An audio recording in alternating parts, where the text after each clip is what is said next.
महाराज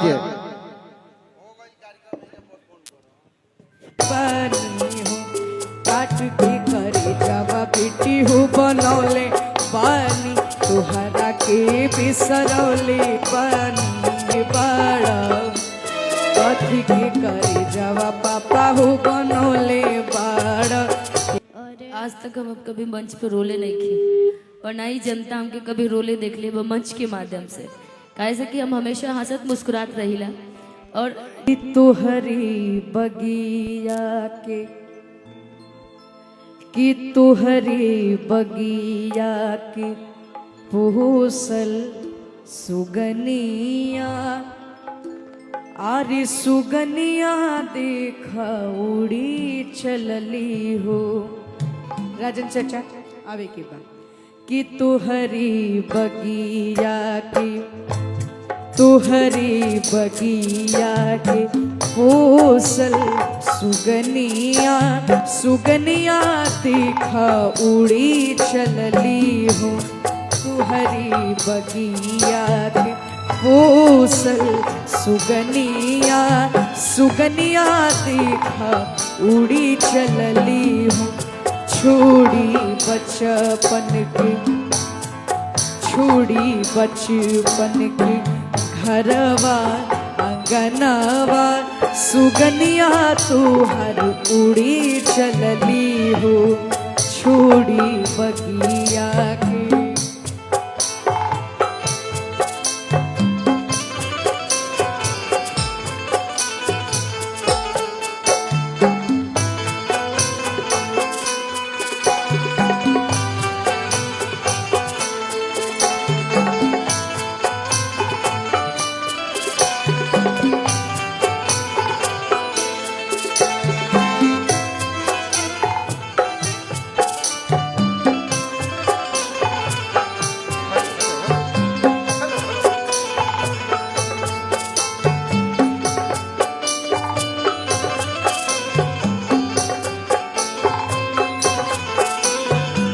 बेटी बड़ी प्यार से पिता से का कहती है, अरे सीना से सटा के रखला सारी उमरिया दिला तू खूबे हो प्यार। हमने के भारत में कहल जाला कि बेटा भाग्य से होला तब बेटी सौभाग्य से। इसे अरे पूरा कैला बेटी के सब मनवा बेटों से बढ़ के दुलार। अरे बेटों से बढ़ के दुलार तो कैसे तेज दिला।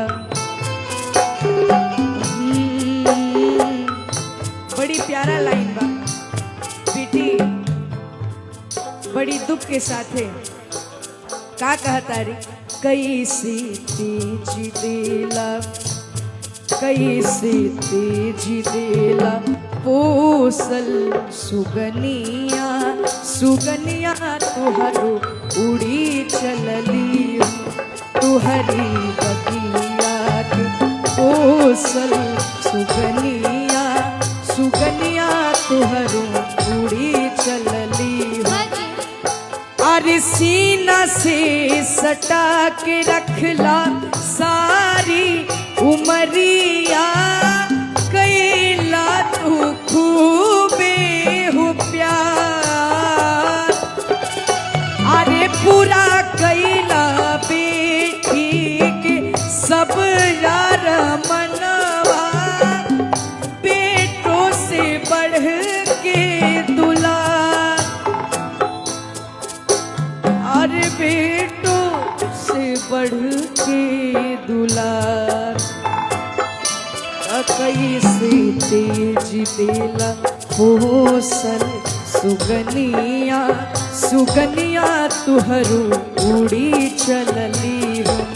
तुहरी बगिया के पोसल सुगनिया सुगनिया तुहरो उड़ी चल। लेकिन अरे छोटी चुकी से पोसी के सियान कैला बाबूजी, छोटी चुकी से पोसी के सियान कैला बाबूजी, जंघिया बैठा के कन्यादान कैला बाबूजी, जंघिया बैठा के कन्यादान कैला बाबूजी। आरे छोटी चुकी से पोसी के सियान कैलू माई, छोटी चुकी से पोसी के सियान कैलू माई हो। ये जौन भाव होला एक बेटी के अपना पिता से, एक बेटी के अपना माई से, अपना पूरा परिवार से होला। जब वो घर से जुदा होखेले, जब ओकर बियाह होला, जब विदाई होला, का कहेले? आरे कथी के चटैया पापा हो बिछौले बाड़ा, के करा के बैठौले बाड़ा, कथी के चटैया पापा हो बिछौले बाड़ा, के करा के बैठौले बाड़ा, कथी के करे जवा पापा हो बनौले बाड़ा, केकरा के बिसरवले बाड़ा हो, कथी के करे जावा पापा हो दूधू को भाई बना समारा ऐसे करो भाई, दूधू को भाई बना समारा।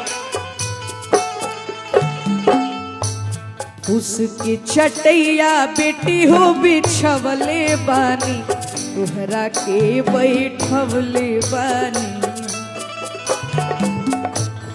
उसकी चटैया बेटी हो बिछवले बानी, तुहरा के बैठौले बानी हो, काट के करे जावा बेटी हो बनौले बानी, तुहरा के बिसरौले बानी।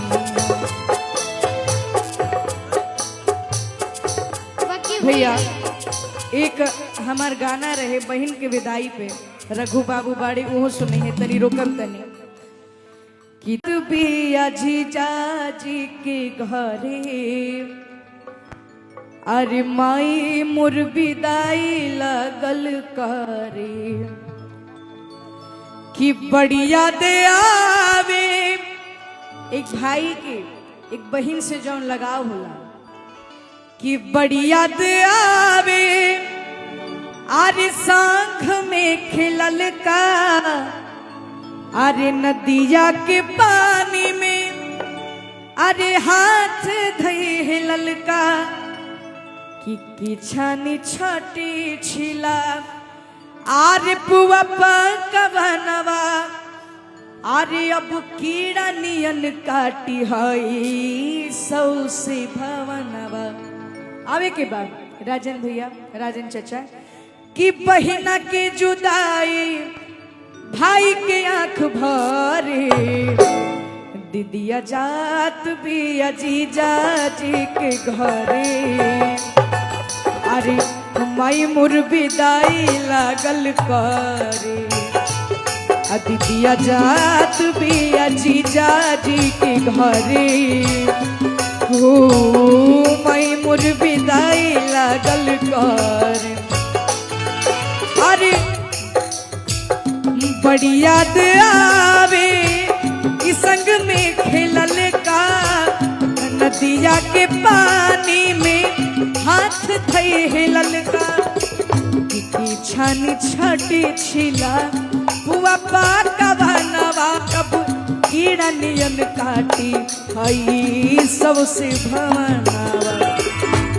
सभे देता बधाई माथे पर हाथ धरे, सभे देता बधाई माथे पर हाथ धरे। हम पहले गावत ना रहे, एक्टिंग करत नहीं। जब चौथा फिल्म कहीं तक कल्लू भैया सुझाव दिलन कि यार तुम सिंगिंग भी करो, लेकिन उकरा बाद हम दीदी से मिलनी, और शायद जब दीदी से हम ना मिलती तो आज ये लेवल पे हम ना होती। दिल से आभार हमार पिताजी के जो शुरू से हमरा साथे रहलन, और दीदी के भी आज शुरू में अभी भी जहाँ भी जानी तब लोग बोले कि लेकिन निशा जी के चिल्लाए तो सुन के बड़ी बढ़िया लागेला। और काफी स्ट्रगल रहल, लेकिन दीदी के कबो प्यार कम ना भई, कबो आशीर्वाद कम ना भई। बहिना के जुदाई भाई के आंख भरे, दीदिया जात बिया जीजा जी के घरे, सुना माई मोर विदाई लागल करे। दीदिया जात बिया जीजा जी के घरे, अरे माई मोर विदाई लागल करे। दीदिया जात बिया जीजा जी के घरे, अरे माई मोर विदाई लागल करे। या जात बिया जीजा जी के घरे, हो माई मोर विदाई लागल करे। कि दीदिया जात बिया अब जीजा जी के घरे,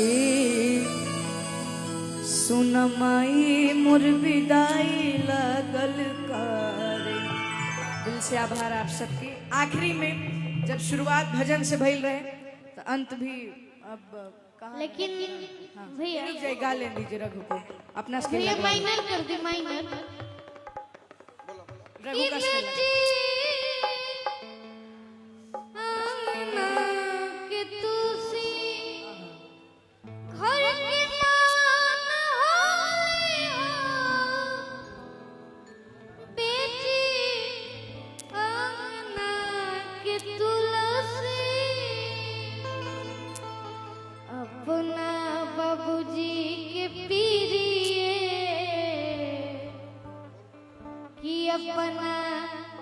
अरे माई के पीरिए परान होले हो, बेटी अंगना के तुलसी घर के मान होले हो, बेटी अंगना के तुलसी घर के मान होले हो, बेटी अंगना के तुलसी। बाकी भैया रोक दी राजन भैया, और दीदी के आंसू देख के कुछ मतलब मंच पर हम नहीं बनी जाए, और आर्यन भैया ऐसा गीत गईनी है कि दीदी इमोशनल हो गई है। और आज तक हम कभी मंच पे रोले नहीं थे, और ना ही जनता हमके कभी रोले देख ले वो मंच के माध्यम से। कैसे कि हम हमेशा हंसत मुस्कुरात रहिला, और जब भी सवाल कभी कोई लड़की के ऊपर आवेला ना, और चाहे कभी भी कोई के ऊपर भी आवे, लेकिन हम हमेशा सोचिला हम अपन बाबूजी से बहुत प्यार करीला। और वाकई गावत तनी तही नहीं के कि हमार गाई की खर्ची कम बा हमरा घर से, परिवार से, चाहे कोई भी चीज, बस शौकिया गायक है। और हमारे पापा जी के संगीत बहुत पसंद बा दाढ़ी भैया। हमारे पापा जी की बहुत मतलब समझी कि उस संगीत के पागल बने। उनका के रुआ कही ना कि एगो पत्थर से भी पत्थर बजा के कैसे संगीत निकालल जाला, तो रुआ के हमेशा रुआ जब मिलम हमरा पापा से ना तो कहब। और हमरा घर के हर कोना कोना में संगीत बा, तो बस एक बेटी के नाते एक पापा के सोचीला कि गाइला तो हमरा पापा के बड़ी खुशी मिलेला। ऐसे कि बाबूजी हमर गा ना पावेले, पापा के सब दांत टूट गईल बा और बुजुर्ग हो गईले, तो कोशिश करीले कि हम दूसर जब अच्छा गाइला, जब लोग तारीफ करेला तो पापा हमर सीना ठोक के कहले कि आज हमर काजी और बेटी बड़ा अच्छा गईली है। जब अमेरिका गए रही ना रघु, तो सब कोई बड़ा तारीफ कैले रहे कि पहली गायिका है जो भोजपुरी के कि निशा बाहर गईली 7 समुंदर पार। लेकिन जब कुछ ऐसा गायक के चलते अच्छा गाते हुए भी मंच पर जब एगो लड़की के शर्मसार कैल जाला, तो बाप से पूछिए, वो लड़की से पूछिए कि ओकरा घर में वो बाप के ऊपर का गुजरत है। हम ये से रोतनी कि कभी भी कोई भी लड़की दुनिया में जेकर भी पिताजी हुई या जेकर भी बेटी हुई, कभी लड़की कोशिश ना करेला कि हमारे माई बाप के पगड़ी नीचे गिरो। लेकिन फिर भी एक मंच के माध्यम से जब इस तरीके से होला, तो हम अपना आपके दुर्भाग्यशाली समझम कि अपना बाबूजी के हम खुशी ना दे पाइला, ये कारण बस रुआई आइला, बाकी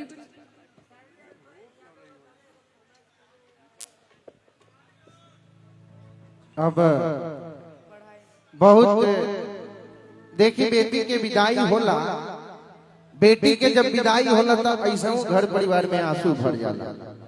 और आज